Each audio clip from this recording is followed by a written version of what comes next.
Hold on to your turbans, folks, because things just got real between India and Iran. Iran's top dog, Ayatollah Ali Khamenei, just threw some serious shade at India. He's accusing them of mistreating their Muslim population. Ouch.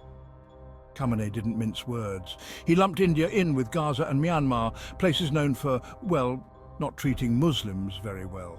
This wasn't just some random rant either. He dropped this bombshell during Islamic Unity Week, a time when Muslims around the world are supposed to be all about brotherhood. Talk about bad timing. India was not having it. They fired back, calling Khamenei's comments misinformed and unacceptable. They basically said, hey, we have a secular democracy here. Everyone's treated equally. But the damage was done. This wasn't just a war of words. It was a full-blown diplomatic crisis. This isn't the first time Khamenei has called out India over how they treat their Muslims. He's been particularly vocal about Kashmir, a Muslim-majority region that's a constant source of tension between India and Pakistan. But this latest outburst has really kicked things up a notch. India wasn't about to let Khamenei have the last word. The Ministry of External Affairs, basically India's diplomatic dream team, went into overdrive. They issued a statement that was more scathing than a Gordon Ramsay cooking show critique. The MEA was basically like, hold up, Tehran, we're a secular democracy. Our citizens have equal rights regardless of their religion. They even threw some subtle shade back at Iran, hinting that maybe they should clean up their own human rights record before criticizing others. See, Iran hasn't exactly been a shining beacon of religious freedom themselves. They've been accused of persecuting Baha'is and Christians. So India's basically saying, look who's talking.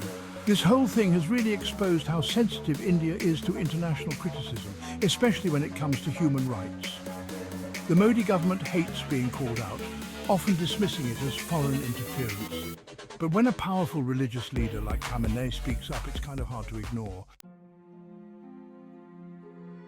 India and Iran might share some ancient history and cultural ties, but let's be real, their relationship has been more dramatic than a Bollywood movie. They've been on opposite sides of almost every regional conflict, with Iran usually siding with Pakistan, India's arch nemesis. Talk about awkward family dinners. The Kashmir issue has always been a major thorn in their side. Iran has always backed the Kashmiri people's right to self-determination, which really ticks off India. It's like bringing up your friend's ex at a party. Not cool, Iran. Despite all the drama, India and Iran have somehow managed to keep things somewhat civil. They've even collaborated on some big projects, like the Chabahar port, which gives India strategic access to Central Asia. It's a classic case of frenemies. They can't live with each other, but they can't live without each other either. This diplomatic spat between India and Iran isn't just some regional squabble. It's sending ripples across the globe. The Middle East is already a powder keg of geopolitical tensions, and this latest drama is just adding fuel to the fire. Iran's been cozying up to Russia and China lately, while India's been strengthening its bromance with the US. It's like watching a high-stakes game of Risk, and everyone's waiting to see who makes the next move.